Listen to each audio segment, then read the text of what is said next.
nosso tema de hoje é Sunplay. E para falar sobre isso, eu convidei a minha amiga Ana Maria Colíquio. Ana, eu gostaria que você se apresentasse rapidamente, quem é você, o que você fez. Eu sou Ana Colíquio, sou conhecida do nosso meio como Ana Colíquio, o meu nome é bem grande, né? Ana Maria Colíquio Lopes Esbriça. Eu sou psicóloga, fiz minha formação como analista junguiana na Sociedade Brasileira de Psicologia Analítica, fiz também minha formação como terapeuta de Sunplay e sou didata em Sunplay pela Sociedade Internacional de Terapia de Sunplay. Como foi, Ana, que desde que você lá era pequenininha, como é que essa Ana de hoje, essa terapeuta de hoje, veio se desenvolvendo? Qual foi a sua jornada nesse tempo para ser quem você é hoje? Eu fui uma criança assim que brinquei muito na minha infância, muito, muito. Sempre morei no interior e morei em casa com quintal sempre muito grande. Eu brincava muito de dar aula. Então, eu dava aula para os meus bichinhos. Eu dava aula para o patinho. E quando ele não fazia lição, eu punha de castigo. Eu tinha uma maletinha, eu punha ele dentro da maletinha de castigo. Coitado. Coitadinho. E aí tem uma cena engraçada, porque eu dei aula, ele não fez a lição, pus o patinho de castigo, e quando minha mãe perguntou cadê o pato, eu falei, ele está dentro da maleta. Ela falou, nossa, menina, vamos lá soltar o patinho. Soltou o patinho, ele saiu correndo, deve estar correndo até hoje, entendeu? Mas que demais, né? Quantos anos você tinha, Ana? Eu tinha uns 5, 6 anos nessa época. Tinha um cachorrinho que também tinha que assistir minhas aulas. No meu quintal tinha muito bichinho. Tinha galinha, tinha o patinho, o coitadinho, e todos eles tinham que assistir minhas aulas, eram meus alunos. À medida que eu fui crescendo, né, entrei na escola, no primário, como é que eu estudava? Adolescente, ginásio, eu estudava dando aula, sempre passando o meu conhecimento para os meus alunos fantasmas, né? E uma outra coisa na adolescência que sempre me acompanhou foi a questão de ser a confidente das minhas amigas.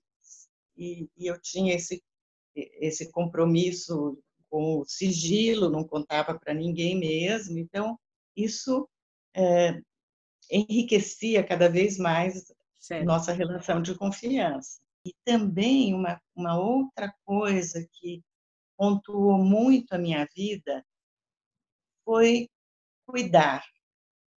Eu cuidei muito dos meus sobrinhos pequenininhos, dos meus priminhos. Então, eu acho que eu fui desenvolvendo essa missão de cuidadora mas sempre brincando muito. Eu brinquei muito na minha vida. Eu acho que eu nunca deixei a minha criança interna sossegada.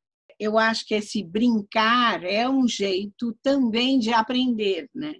Continuamente, porque a brincadeira tem a questão do lúdico, mas tem também essa questão da busca da curiosidade, de querer saber mais coisas, né?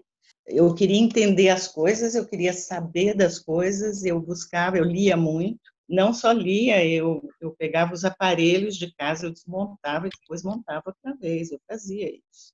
E nessa busca de quero mais, quero conhecer mais, eu tinha uma amiga no ginásio e o irmão dela era diretor de uma escola de inglês. E a gente foi lá, fiz minha inscrição para estudar inglês. Quantos anos, Ana? Eu tinha uns 11, 12 anos. Fiz a minha inscrição, cheguei em casa e falei, mãe, vou estudar inglês. Eu me inscrevi na escola. Ela falou, como? Pôs a mão na cabeça, né? E no final, eu me formei, eu tinha 16 anos, e a diretora me convidou para dar aula como eu tinha 16 anos, era menor de idade, ela não podia me contratar como professora.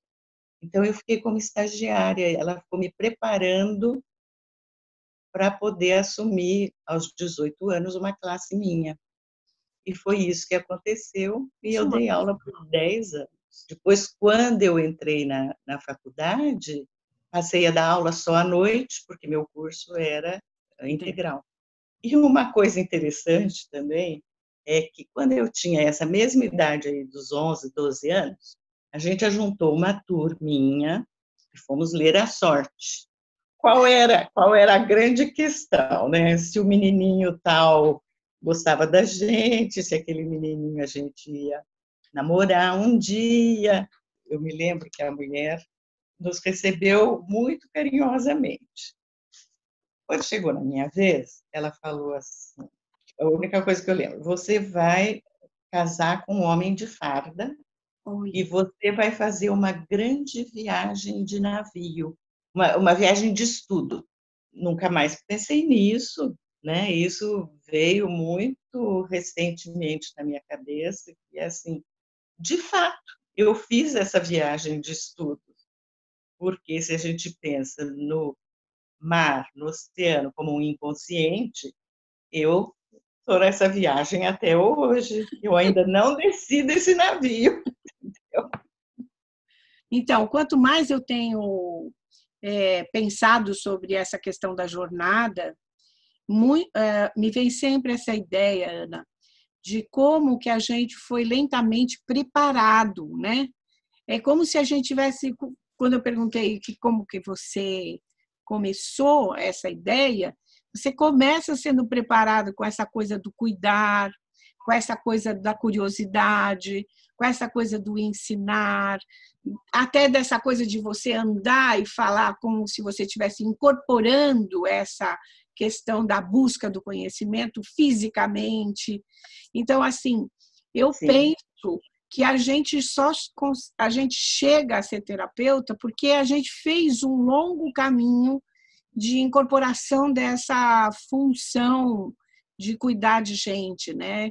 Quanto que a gente já assimilou desse arquétipo, né, do cuidador. Exatamente, exatamente. Eu sou um cuidador ferido, porque aos 3 anos eu tive pólio. E eu acho que a poliomielite, eu tenho uma gratidão, você sabia? Primeiro, assim, eu tinha 3 anos, fiquei com sequela de membro superior, mas não me impede de fazer nada que eu queira. Mas me deu uma leveza para viver a polaridade dar e receber. Então, a história toda parece que ela é, digamos assim, costurada de uma forma que você vai podendo fazer escolhas e decidir que caminho que você vai fazer frente à dificuldade. Se você vai sucumbir à dificuldade ou se você vai ultrapassar a dificuldade. E depois eu terminei o ginásio e fui fazer científico. Eu não quis fazer clássico. E ainda mudei de colégio porque eu queria um colégio mais forte do que aquele que eu estava. Assim, a poderosa, né? A onipotente. Mas eu acho que é porque você sabia o que você precisava. E quando foi para eu fazer o vestibular, minhas amigas foram fazer cursinho intensivo. Eu falei, eu não vou. Eu não quero nada que me estresse. Sempre fui assim, nada de estresse. E fui fazer corte e costura. Eu acho, hoje, quando eu vou pensando simbolicamente em todo esse meu caminhar, eu falo, gente, olha como eu fui costurando, né? Incrível. Como eu fui podendo costurar todos esses retalhos que vieram na minha vida. E prestei o vestibular e entrei na USP, aqui de Ribeirão. E aqui em Ribeirão, o forte aqui, né, na época, era a psicologia experimental. E Jung, quando foi para a gente estudar os autores, coitado do Jung, era um trechinho, mas eu me encantei. Eu senti como se fosse um chamado. Aí comecei a buscar análise junguiana, grupo de estudo, aí fui buscando. Passei um tempo no Rio, 6 meses eu passei no Rio, fui na doutora Anise da Silveira, estudava lá na casa dela. Quer dizer que você conheceu a Anise. Eu conheci a Anise e seus gatos. E você viu lá na casa da Anise que ela tinha o tal do abanico, quer dizer, ela tinha um leque e tinha uma vela, e ela dizia que aquilo era... a gente tem que acender a chama, e tinha a peneira. E peneirar todas as informações que a gente recebia para ficar só com aquilo que era precioso. Que era o essencial. O essencial. Isso é uma coisa que eu tenho da Anise, quando eu falo dela, sempre isso me vem muito forte. Não por acaso Jung ficou tão encantado com o trabalho dela, né? Mas ela tinha uma frase maravilhosa. Um dia ela falou para mim, sabe, Ana, os médicos não sabem, mas a gente pode curar a esquizofrenia com amor. Nunca mais esqueci isso, porque eu acho que tudo que ela fez com muito amor. Então, Ana, eu queria que você me dissesse, nessa sua trajetória de ser terapeuta, como é que você vai descobrindo as técnicas expressivas e acaba se definindo com o uso da técnica do Sandplay? O Sandplay me foi apresentado bem antes de eu fazer a sociedade, por uma amiga que foi até São Francisco e me trouxe um panfleto. Na época, eu já trabalhava com consultório, mas eu usava só a análise verbal, a terapia verbal. Eu achei interessante, mas guardei, não me interessei na época. Porque, na época, o meu foco era fazer a sociedade, a SBPA. Ter entrado na sociedade foi um divisor de águas para mim. A minha vida mudou. Na verdade, eu falo que eu tenho uma vida antes da Iracy Galeás e uma vida depois da Iracy Galeás. Porque, na ocasião, eu fazia supervisão com ela. E ela falou, você não vai fazer sua inscrição? Eu falei, estou pensando. E ela me deu um esculacho que eu saí da sala dela e já fui na secretaria fazer a minha inscrição, que na época funcionava tudo meio junto, né? E era o último dia. Olha como as coisas acontecem, como devem acontecer, né? Sim. Por isso que eu falo que elas estão escritas nas estrelas, sabe? Com certeza. E depois que terminou a sociedade, a Lúcia Azevedo montou um grupo para estudar Sandplay e me convidou. E a Lúcia teve a ideia, né, logo no começo, da gente nos reunirmos, né, com as pessoas que trabalhavam com o Sandplay. Denise Ramos, depois a gente se reuniu com a Fátima Gambini. Foi com ela que eu comecei o Sandplay. Olha só. E a Fátima gostou do nosso grupo e se reunia conosco toda semana por 3 horas para estudar Sandplay. E ela foi fantástica. Eu aprendi muito com ela.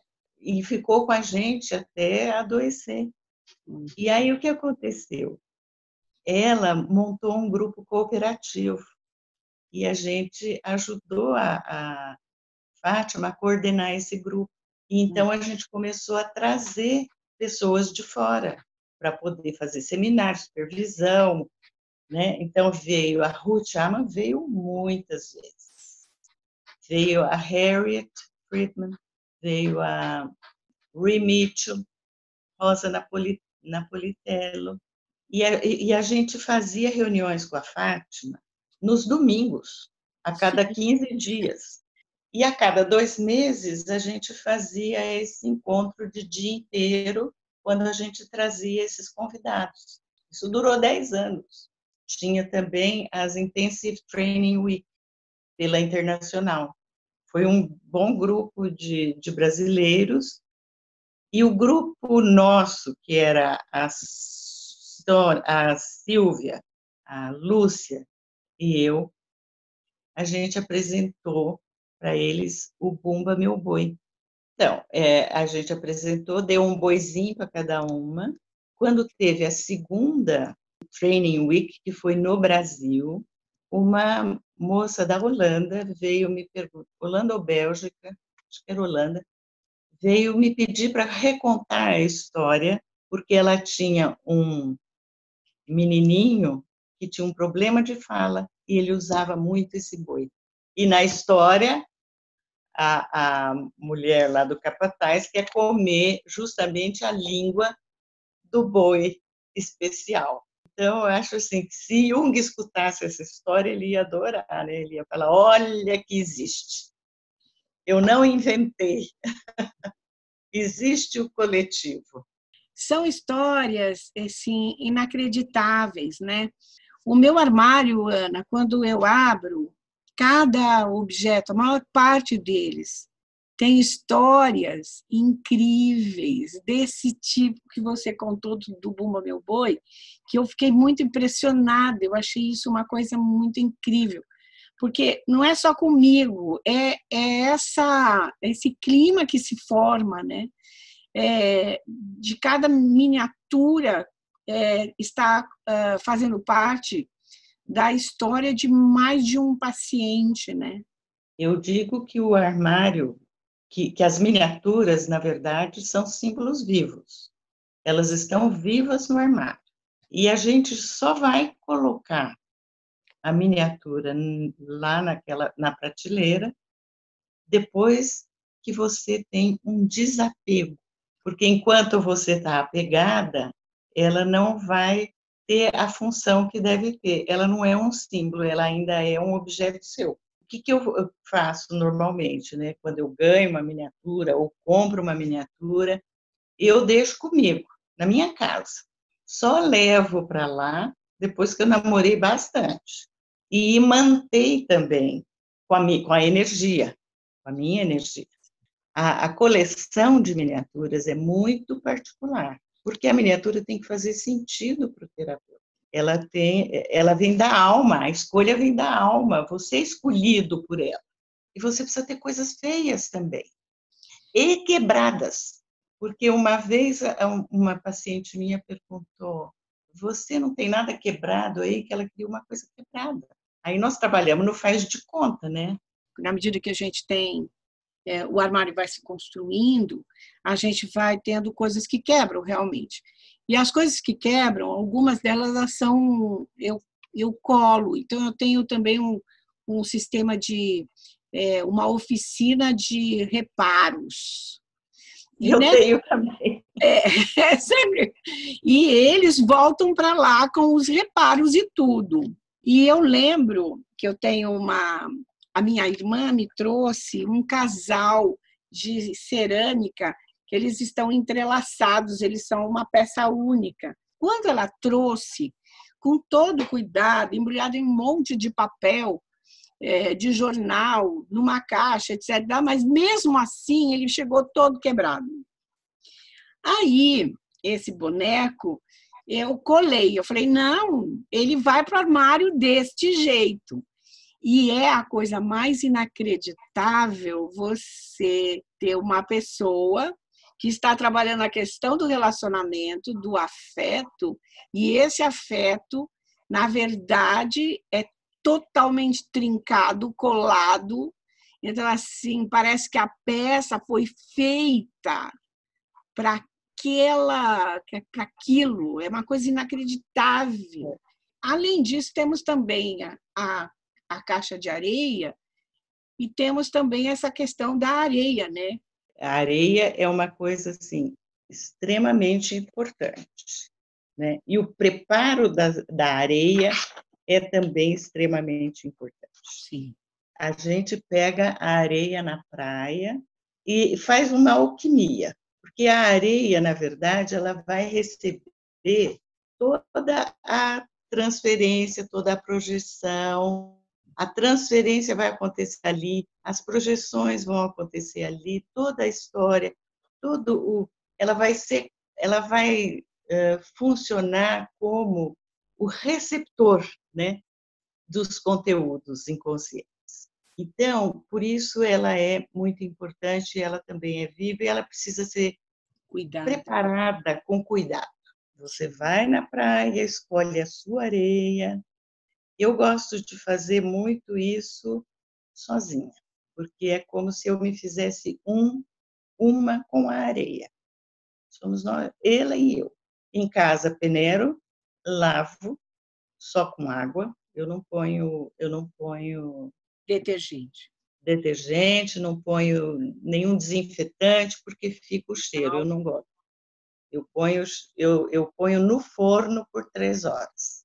E aí ela está livre de qualquer bactéria, fungo. Eu gosto muito de, antes de começar a colocar ela na caixa, porque a gente precisa colocar, de vez em quando tem que completar, porque ela vai se perdendo. Então, eu sempre coloco no sol, para que ela pegue essa energia do sol. As minhas pedras eu costumo também lavar e também deixo no sol. E pode ser uma coisa, mas eu acho que isso é importante também para dar essa alquimia. Eu acho que ela tem necessidade dessa presença do sol. Tem, eu também ponho no sol. Eu não falei, mas eu também ponho no sol, porque eu acho importante. Sim. Energiza, né? E uma das coisas que eu aprendi com a Ruth, porque a Ruth veio para cá para dar algumas aulas, né? E algumas dessas eu consegui assistir. E ela fala muito dessa questão de que o Sandplay você pode também trabalhar sem nenhuma miniatura, que você pode trabalhar ele com a areia. Eu tive uma paciente que fazia... Aliás, esse caso serviu para eu entrar como membro da Internacional de Sandplay. Foi um caso muito bonito, assim, de uma paciente com depressão muito forte, e ela trabalhava na areia com a areia, ela modulava a areia. E uma coisa importante, assim, eu acho também, para o terapeuta de Sandplay, evidente que, além da sua formação, além de passar pelo processo, porque não consigo entender alguém que vai usar uma técnica expressiva sem passar por ela. Sim. Sem fazer o seu processo. Isso é fundamental e é uma recomendação, inclusive da Internacional.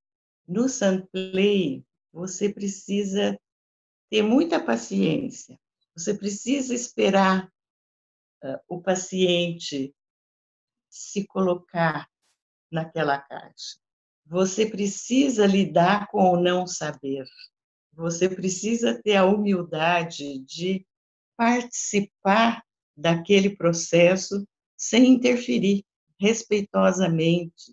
Por isso é importante a sua formação e a sua vivência, porque, na verdade, você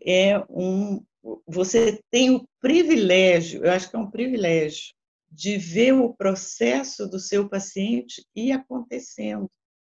Aquele inconsciente vai conversando com o paciente e também com o terapeuta.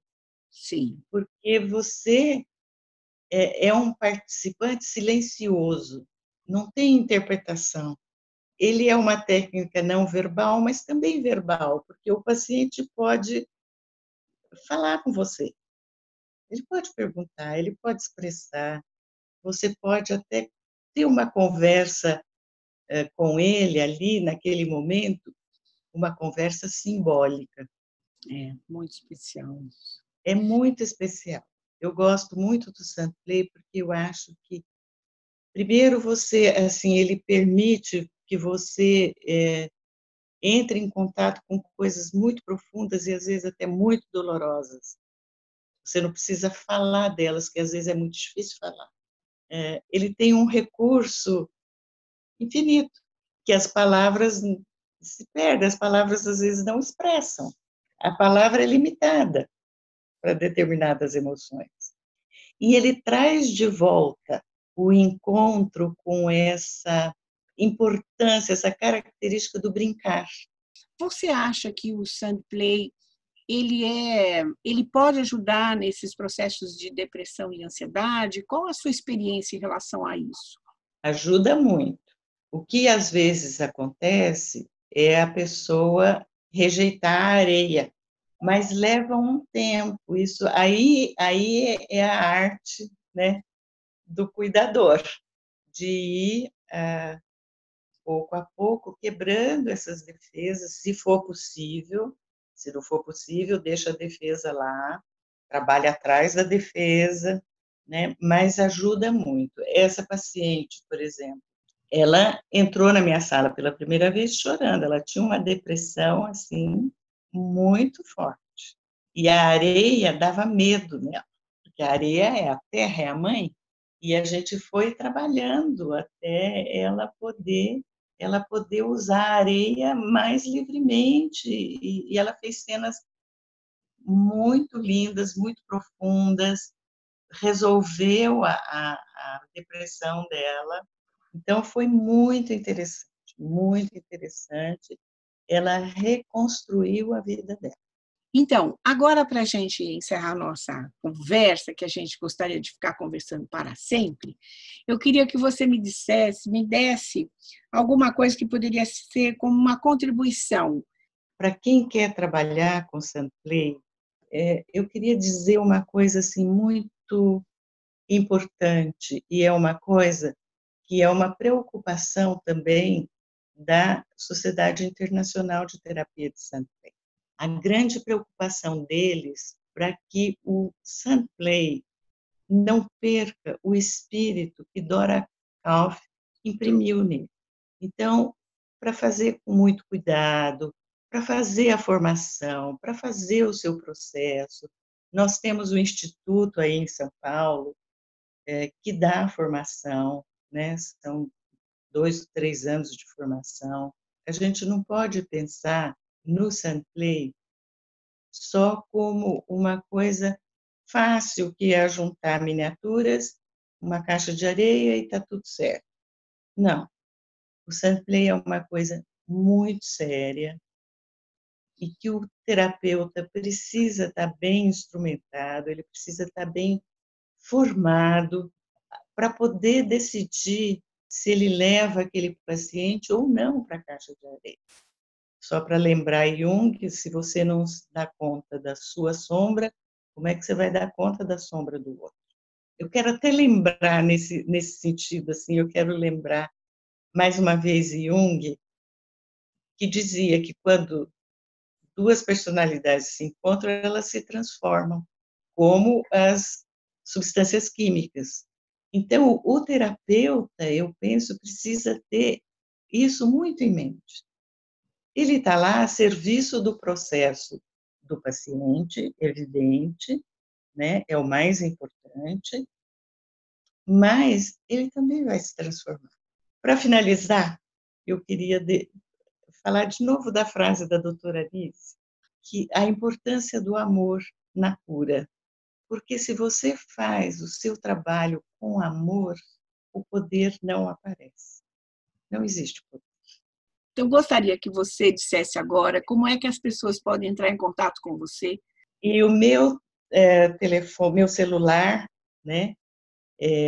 O DDD é 16 e o número é 993464343. O meu e-mail são as minhas iniciais. AMCL, Ana Maria Polico Lopes, né? AMCL Esbriça, tudo junto, @terra.com.br. Ana, assim, eu não sei como te agradecer a nossa conversa. Você sabe que para mim eu queria ficar conversando com você muito mais tempo. Eu quero falar da minha gratidão, porque tudo isso que você está fazendo, reunindo pessoas tão especiais, você me deu a possibilidade também de reencontrar pessoas que eu já conhecia, de conhecer pessoas que eu não conhecia e que agora são minhas amigas, virtuais, mas são minhas amigas. Fora isso, eu tenho outros projetos na minha cabeça para você especificamente.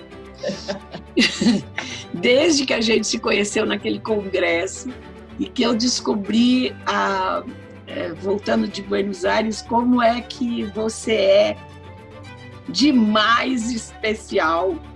Espero que vocês tenham gostado da entrevista. Se inscrevam no canal, deem um like e nos aguardem para as próximas entrevistas que virão. Até lá!